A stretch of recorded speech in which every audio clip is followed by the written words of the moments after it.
3 ते 4 दिवस आम्ही इथं मुंबईमध्ये पाटलासोबत प्रस्थान केलं होतं आणि आमची राहण्या खाण्याची सोय आम्ही कुठलीच केली नाही.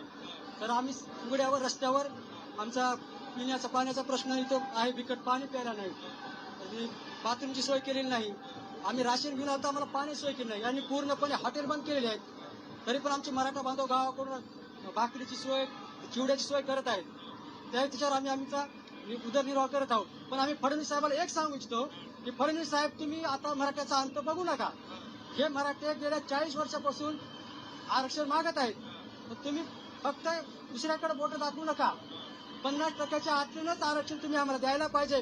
जोपर्यंत पाटील साहेबांना तुम्ही आरक्षण देणार नाहीत आणि GR तुम्ही काढणार नाहीत, तोपर्यंत हे मराठे मुंबई सोडणार नाहीत. हे आम्ही इथल्या सर्व मराठा बांधवाच्या हमीनुसार सांगतो की तुम्ही काही केलो, तुम्ही आम्हाला पाणी नाही दिलं, जेवण जरी नाही दिलं, आम्ही उपाशी राहू, एक टाइमचं जेवण खाऊ आणि पाणी पिऊन राहू.